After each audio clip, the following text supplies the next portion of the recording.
네, 오늘도 하나님의 말씀 앞에 나오신 우리 성도님들 주님의 이름으로 환영하고 축복합니다. 지난 한 주간에 우리가 1월 특별 새벽 기도회를 새 예루살렘 성전 본당에서 드리는 역사적인 그런 주간이었는데 하나님의 놀라우신 은혜도 마음껏 경험했던 시간이었습니다. 한 해를 말씀과 기도 또 믿음으로 살아가고자 하는 우리 성도님들의 중심의 그 마음 그리고 기도를 하나님께서 기뻐 받으시고 응답하여 주실 줄 믿습니다. 특별히 또 올 한 해 제가 새벽 기도를 준비하면서 생각이 든 것은 특별 새벽 기도회를 새 예루살렘 성전에서 드린다고 이렇게 하면서 우리가 1월부터 드렸는데 평상시에 새벽 기도도 우리 많은 성도님들이 더 찾아오셔서 베델 성전에서 감당이 안 돼서 새벽 기도에도 본당으로 올라가는 놀라운 부흥의 역사 또한 있기를 소망합니다. 아멘. 하나님의 마음에 합당한 마음을 품고 소원하면서 기도하는 그 기도자들의 기도를 응답하여 주실 하나님을 우리가 신뢰하는 모든 성도님들 되시길 소망합니다. 오늘은 여러분께 질문을 하나 드리면서 설교를 시작하고자 합니다. 제가 어제 어떤 꿈을 꾸었습니다. 근데 그 꿈을 잘 좀 해석해 주실 분 혹시 계십니까? 네, 만약 이렇게 제가 성도님께 여쭙다면은 그 이후에 할 말은 무엇일까요? 제가 꿈의 해석을 물어봤다면 제가 해석해 달라고 했던 제 어제 꾸었던 꿈 이야기가 무엇인지 당연히 말하는 게 인지상정일 것입니다. 그 꿈 이야기에 대해서 자세히 제가 풀어드리는 것이 지당한 일입니다. 응당 꿈 이야기를 해주어야 꿈 해석을 할 수 있죠. 근데 오늘 본문에는 그렇지 않은 한 인물이 등장할 것입니다. 바로 오늘 우리가 읽은 다니엘 본문 속에 그런 인물이 등장하는데 우리가 이번 한 달 그리고 계속하여서 다니엘서를 함께 보게 될 때에 이 다니엘이라는 인물은 포로로 살았음에도 불구하고 그 바벨론 그리고 다른 나라에서 포로로 살았음에도 타협하지 않고 끝까지 하나님을 향한 믿음을 보이면서 그 하나님의 지혜로 쓰임 받았던 사람인데 다니엘서를 통하여서 우리에게 말씀하신 하나님의 음성을 오늘과 또 이번 달 그리고 계속하여서 함께 누리게 그 말씀 가운데서 하나님의 은혜를 누리게 되시는 우리 성도님들 되시기를 소망합니다. 네, 오늘 1절 말씀에 보면은 터무니없는 요구를 한 사람이 누구인지가 등장하는데요. 바로 느부갓네살 왕입니다. 그가 다스린 지 2년이 되는 해에 느부갓네살 왕이 꿈을 꾸었다라고 그렇게 기록이 됩니다. 근데 자신이 이 꾼 꿈이 너무 충격적이었던 것 같습니다. 그래서 번민하게 됩니다. 잠을 이루지 못할 정도로 말입니다. 너무도 난해하고 또 복잡한 꿈이었던 것 같고 또 그 꿈이 너무 기괴하여서 깨어나서 그 꿈에 압도되어서 번민하던 것입니다. 그런데 우리는 이 이후의 일들을 잘 알고 있습니다. 그 꿈은 하나님께로부터 온 꿈이었고 하나님의 놀라운 계획을 이루어 가실 도구라는 것을 말입니다. 이는 당시 바벨론이라는 강대국의 왕 느부갓네살이라 할지라도 하나님의 계획 앞에서는 한낱 피조물에 불과하고 진정한 왕은 오직 하나님이시며 또 그 꿈을 해석하는 모습을 통하여서 하나님의 지혜는 모든 사람이 인정할 정도이며 사람의 생각을 뛰어넘는 것이 하나님의 생각이라는 것을 이 꿈을 통하여서 하나님께서 보이실 것입니다. 우리도 이 다니엘서를 묵상하게 되면서 세상의 진정한 왕 되신 하나님을 붙잡고 의지하는 자 되기를 소망합니다. 그리고 다니엘과 같이 어떤 상황 가운데서라도 하나님을 향한 믿음을 올려드리면서 감사 기도를 드리는 자 되어서 결국에 세상 가운데 믿음으로 승리하는 역사를 이루는 귀한 성도님들 되시기를 축복합니다. 우리가 이를 통하여서 이 다니엘서를 통하여서 볼 수 있던 그 모습처럼 세상의 어떤 통치자보다 바벨론의 왕이 그 당시 가장 강하다고 그렇게 생각하면서 세상의 왕이 강하다 생각했지만 세상의 어떤 왕보다 통치자보다 강하고 능하신 분은 오직 만물의 통치자, 창조자 되시는 우리 주님 우리 하나님이심을 기억하면서 합당한 찬송과 영광을 우리가 주님께 올려드리는 자 또한 되어야 할 줄 믿습니다. 네, 다시 본문으로 돌아가서 그렇게 1절에 기괴하고 또 압도당할 만한 꿈을 꾼 이 느부갓네살 왕이 박수와 술객과 점쟁이와 갈대아 술사를 불렀다라고 그렇게 2절에 기록이 됩니다. 아무래도 자신은 그 꿈을 해석하기에 너무 어렵고 또 이해할 수도 없는 그런 꿈을 꾸었는데, 근데 이것을 또 그냥 지나치기에는 조금 지금 지나칠 수가 없는 그런 상황이라고 여겨서 바벨론의 모든 지식인, 지혜자들을 한데 모이라고 한 것입니다. 그리고 그들 모두가 이제 왕 앞에 서게 됩니다. 그리고 3절에 그 지혜자들이 다 모인 앞에서 왕이 말하기를 내가 꿈을 꾸고 그 꿈을 알고자 한다. 내가 그 꿈을 알고자 하는데 그 이유는 꿈으로 인하여서 내 마음이 너무나도 번민하다. 그래서 그 꿈을 알고 싶다. 라고 그렇게 말하니 당연히 자연스럽게 4절에 바벨론의 지혜자들은 말하기를 왕께서 종들에게 꿈 내용을 알려주시면은 꿈을 해석해 드리겠습니다 라고 말합니다. 그들은 왕이시여 꿈을 말해주시면은 저희가 그 꿈을 해석해 드릴 수 있습니다 라고 자신 있게 말하는 것입니다. 당시의 종교인들, 지혜자들에게 이 꿈 해석이라는 것은 필수적인 능력이었다고 하는데, 그래서인지 그들은 왕의 꿈 또한 왕의 꿈 내용을 알게 되면 자신 있게 이걸 해석할 수 있다라는 것을 그들이 표현한 것이었습니다. 근데 제가 처음에 질문드렸던 것과 같이 느부갓네살 왕이 터무니없는 요구를 하는 것 같습니다. 5절과 6절에 그 터무니없는 느부갓네살의 요구가 있는데 우리 다시 한번 5절 6절을 함께 읽어보도록 하겠습니다. 시작. 왕이 갈대아인들에게 대답하여 이르되 내가 명령을 내렸나니 너희가 만일 꿈과 그 해석을 내게 알게 하지 아니하면 너희 몸을 쪼갤 것이며 너희의 집을 거름더미로 만들 것이요 너희가 만일 꿈과 그 해석을 보이면 너희가 선물과 상과 큰 영광을 내게서 얻으리라. 그런즉 꿈과 내게 보이라 하니. 아멘. 바벨론의 느부갓네살 왕이 하는 말이 이런 것입니다. 나는 꿈 이야기는 안 해줄 거야. 너희가 그 꿈 내용과 해석까지 다 맞춰야 돼. 갑자기 벙 쪘을 것입니다. 느부갓네살 왕은 지금 상식적으로 조금 이해가 안 되고 사람으로서는 불가능한 요구를 하고 있는 것 같습니다.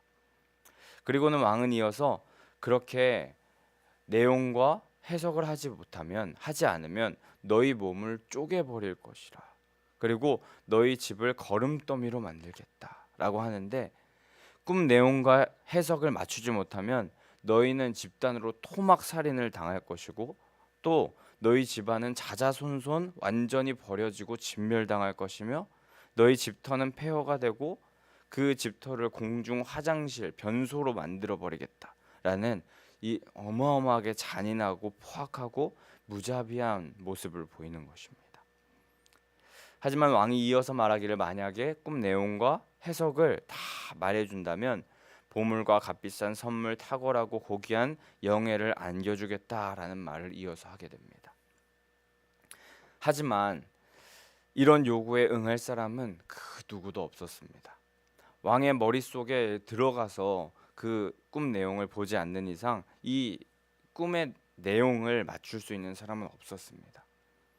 꿈 내용이라도 알면 이 해석은 어떻게 끼워 맞춰보기라도 할 텐데 이건 아예 고민조차 시작할 수 없는, 문제도 되지 않는 그런 상황인 것입니다. 이에 바벨론의 지혜자들은 왕에게 다시 한번 꿈을 알려주셔야 해석을 해드리죠 라고 하면서 정중하게 표현을 하긴 했지만 그들의 마음 가운데 이런 마음이 있었을 것입니다. 무슨 말도 안 되는 이런 소리를 하십니까? 꿈 내용과 해석을 맞추라는 게 이게 사람에게 요구하시는 겁니까? 라는 속마음을 가지고 7절의 말씀에 그들이 말하고 있습니다. 지금 바벨론 최고 지혜자라는 그런 사람들을 다 모아놓고 그들에게 이 왕은 요구를 하는데, 사람들의 말을 통하여서 꿈 내용과 해석을 모두 할 수 있는 그 지혜자들의 말을 통하여서 꿈 내용 또 해석을 모두 할 수 있는 사람은 없다라고 계속하여서 은연중에 말씀을 통하여서 계속하여서 말하고 있습니다. 이 일, 느부갓네살이 시킨 일, 느부갓네살이 원하는 일은 사람으로서는 절대 불가능하다라는 것을 계속하여서 기록하고 있는 것입니다. 하지만 이런 지혜자들 앞에서 또 지혜자들이 이 꿈 내용과 해석을 하는 것은 사람으로서는 불가능합니다라고 계속 말하는데도 느부갓네살 왕은 만만치 않습니다.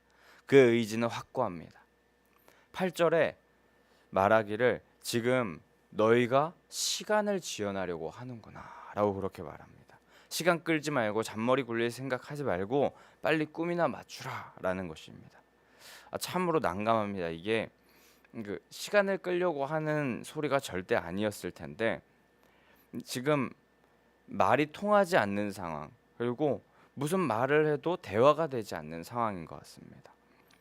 하지만 이렇게 막무가내로 또 단호하게 꿈 내용과 해석까지 모두 요구하게 하신 이는 바로 다른 분이 아닌 하나님이셨습니다. 하나님은 느부갓네살 왕에게 꿈을 주시고 또 그에게 지혜자를 모으고 그에게 이런 조금 터무니없는 요구를 할 마음을 주셨고 이런 상황을 하나님께서 설계하셨던 것입니다. 결국에 그분이 원하시는 어떠한 일을 행하려고 말입니다. 느부갓네살 왕은 매우 단호합니다. 느부갓네살 왕은 지혜자들이 교묘하게 진실을 은폐하거나 거짓된 말을 함으로써 위기를 모면하려고 그렇게 한다면 말한 대로 끔찍하게 토막내서 사륙을 당하게 할 것임을 계속하여서 말합니다. 하지만 아무리 느부갓네살 왕이 그 마음 가운데 이걸 제대로 너희들이 해석하지 못한다면 정말 무섭게 이렇게 하겠다라는 명령을 내린다 해도 또 그들에게 아무리 시간을 끌지 말라고 해도 또 진실을 은폐하지 말라고 해도 안 되는 건 안 되는 것이었습니다. 10절에 지혜자들이 말하기를 세상에 왕께서 말씀하신 일을 보일 사람은 한 사람도 없습니다. 또 역사상 어느 왕도 이런 질문을 한 왕이 아무도 없습니다. 라고 말하면서 당신이 원하는 이 능력은 신적인 능력이고 신적 능력은 자신들에게 없고 또 은연중에 자신들이 모시는 신 바벨론의 신은 이런 능력을 가진 신이 아니다 라는 것을 말하며 왕의 명령 앞에 자신들은 연약하고 무지한 한계를 가진 사람이라는 것을 계속하여서 말하는 것입니다. 신들 외에 왕 앞에 왕의 질문에 대답할 자는 없습니다 라고 단언하면서 11절에 말하게 되는 것입니다. 결국 자신들은 왕의 요구에 대답할 능력을 가지지 못했고 초월적인 신의 능력도 없고 자신들은 신과 소통하지 못하는 존재라는 것을 그들은 밝히고 있었습니다. 그들이 믿는 신은 이런 일 또한 할 수 없다는 것을 또한 말하는 것이고 이외에 하나님을 섬기는 다니엘의 등장을 통하여서 하나님 외에 다른 신은 다 거짓된 신이며 또 하나님 앞에 모두 무릎 꿇을 수밖에 없음을 자신들의 입으로 말하는 꼴이 된 것입니다. 이렇게 왕의 신하들, 지혜자들이 이렇게까지 말하지만 왕의 마음은 결코 바뀌지 않습니다. 결국에 바벨론의 모든 지혜자를 다 죽이라는 명령이 12절에 떨어졌고 이에 바벨론의 지혜자 중 다니엘과 친구들도 있어서 그들까지 죽게 될 위기에 처하게 되는 13절의 말씀, 여기까지가 오늘 본문의 말씀인 것입니다. 이 본문의 말씀 이후에 다니엘은 왕 앞에 서게 됩니다. 많은 바벨론의 지혜자들이 지금 왕이 요구하는 것은 할 수 없는 일이다. 사람이 할 수 없는 일이다. 우리가 생각하기에도 이 왕이 요구한 것은 사람으로서는 아무리 다니엘이라 해도 불가능한 일이다 라고 그렇게 생각이 되는데 왕의 명령에 불가능성을 언급하였지만 다니엘은 호기롭게도 왕 앞에 설 것입니다. 근데 다니엘이 그렇게 왕 앞으로 나아갈 수 있었던 이유, 왕 앞에 나아가서 그 왕의 요구한 그 일들을 다 해낼 수 있었던 이유, 그것은 바벨론의 많은 지혜자들과 다니엘은 다른 점이 있었기 때문입니다. 다니엘은 달랐습니다. 다니엘은 왕이 명령한 그 명령 그대로 꿈 내용과 해석을 할 수 있었습니다. 왜냐하면 11절에 보면 신 외에 왕 앞에 그것을 보일 자가 없다라고 그렇게 이 바벨론의 지혜자들이 말했었는데, 그들이 신이라 표현하는 그 참 신이신 하나님과 소통하고 동행하는 자가 바로 다니엘이었기 때문입니다. 그 왕의 명령대로 행할 수 있었던, 왕이 요구하는 대로 행할 수 있는, 그 왕에게 지금 이 모든 상황이 조성되도록 허락하신 참 신, 참 하나님과 동행하는 자, 참 하나님께서 그 모든 것을 행하실 수 있는데 그 하나님의 뜻을 받고 하나님의 지혜를 받고 말할 수 있는 자가 다니엘이었기 때문에 이 왕이 요구했던 일을 대답하는 것이 가능했던 것입니다. 하나님께서 허락하신 지혜로 왕의 명령에, 왕의 요구에 답할 수 있는 자, 다른 바벨론의 지혜자와 완전히 다른 자가 바로 다니엘이었던 것입니다. 하나님은 바벨론의 지혜자들의 말을 통하여서 오히려 진정한 신은 하나님밖에 없음을 만천하에 나타내게 되실 것이며, 그 왕의 꿈을 아시며 해석까지도 하도록 하셨기에 그 왕보다도 더 왕이신, 또 어떤 사람보다 참 지혜 있으신 왕 중의 왕, 지혜자 중의 지혜자가 되실 것입니다. 이 사건을 통하여서 하나님은 진정한 신이요 또 이 땅의 진정한 왕으로 기억나고 거듭 모든 사람에게 그 뇌리 속에 기억되게 될 것입니다. 측량할 수 없는 그분의 지혜와 그분의 놀라운 계획을 이 사건을 통해 바벨론 온 땅에 알리게 되는 것입니다. 그렇습니다. 먼저 우리는 하나님께서 진정한 신 되시며 유일한 신 되시며 세상의 그 어떤 통치자 권세자보다 높고 위대하신 우리의 진정한 왕이 되신다는 사실을 다시 한번 기억해야 할 줄 믿습니다. 그렇기에 세상 앞에 우리가 두려워 떨 때도 있고 또 문제 앞에 어려워할 때도 있지만, 하나님과 함께 담대히 나아간다면 모두 승리하고 이기며 진정한 유일한 신 되시며 모든 것을 창조하신 왕이 되시니 그분과 함께 나아갈 때 두려워할 필요가 없다는 것을 우리가 기억하는 삶을 살아야 할 것입니다. 눈에 보이는 현상에 우리는 두려워할 필요 없습니다. 진정한 신이시오 진정한 왕 되신 주님과 동행한다면, 또 그분을 끝까지 섬기며 나아간다면 현상을 뛰어넘어 일하시는 하나님의 신비를 경험할 수 있고 체험할 수 있게 될 것이기 때문입니다. 바벨론의 왕을 두려워하기보다 하나님을 두려워하며 하나님을 끝까지 섬기기로 결심하고 결정했던 다니엘처럼 우리도 언제나 하나님을 선택하고 하나님을 따르기를 주저하지 않는 자 되어서 하나님의 큰 섭리와 계획 안에서 가장 선하고 바른 길을 걸어가는 자, 또 다니엘과 같이 세상과 하나님 앞에 칭찬받고 인정받는 자 되시기를 축복합니다. 그런 자들은 위기 가운데 있을 것 같을지라도, 그런 상황 가운데 있는 것 같아 보일지라도 안전할 것입니다. 오히려 그 위기가 기회가 되게 될 것입니다.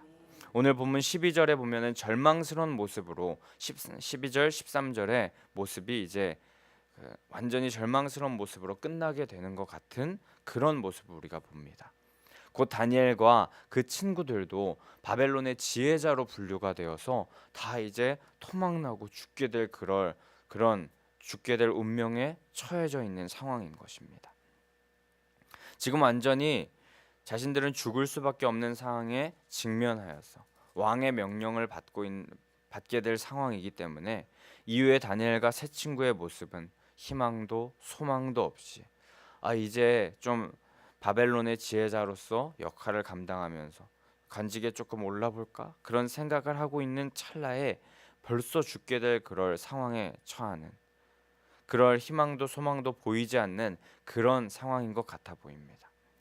하지만 하나님께서는 하나님을 믿는 그 다니엘을 통하여서 이 위기를 역전시키시는 그 하나님의 놀라우신 능력을 보이실 것입니다. 위기를 통하여서 하나님께서는 역사하실 것입니다. 죽음이라는 완전히 끝나버릴 수 있는 그런 상황 가운데 사람의 힘을 내려놓고 하나님을 붙잡으며 하나님의 지혜를 의지하여서 나아갈 때 그 위기가 오히려 기회가 되고 전화위복하게 하시고 또 더 인정받고 칭찬받는 계기로 사용하심을 우리는 말씀 가운데 보게 될 것입니다. 우리 그렇기 때문에 유일한 신, 진정한 왕 되신 주님을 끝까지 의지하는 자 되어야 할 줄 믿습니다. 그분을 의지하면 어떤 상황 가운데서라도 살게 되실 것입니다. 승리하게 될 것이고 역전하게 될 것이며 우리를 새롭게 하시는 그 역사를 맛보게 될 것입니다. 그것을 기억하시면서 우리 끝까지 주님과 동행하며 믿음의 선한 싸움을 싸우기를 결단하는 성도님들 되시길 축복합니다. 그렇게 믿고 의지하는 자들에게 다 이루어 놓으신 부활의 주님께서 다니엘에게 역사하셨던 것처럼 역전의 승리를 이미 허락하여 주신 줄 믿습니다. 오늘 하루도 성도님들의 삶을 살아갈 때에 자꾸 내 뜻대로 안 되는 것 같을 때도 있고 세상이 나를 계속 외면한다 생각되는 분들이 있으실 것입니다. 뭘 해도 나는 자꾸 왜 안 될까? 나락으로 떨어질까 생각되는 분들 계신다면 또 나에게 고난과 고통만 찾아온다고 생각되는 분들, 죽음에서 부활로 승리하신 역전의 하나님을 오늘도 신뢰하며 나아가십시다. 끝까지 타협하지 않고 믿음을 보이는 자들에게 결국 승리를 주시는 우리 하나님을 신뢰하시기 바랍니다. 그 하나님만 변치 않는 믿음으로 붙잡게 되신다면 우리 모든 성도님들 가운데 그 능력을 허락하여 주시는 하루하루 살아가게 하실 줄 믿습니다. 믿음으로 끝까지 그 하나님 붙잡게 되시는 우리 성도님들 되시기를 주님의 이름으로 간절히 소망하고 축복합니다. 아멘. 우리 그럼 이 시간에 함께 357장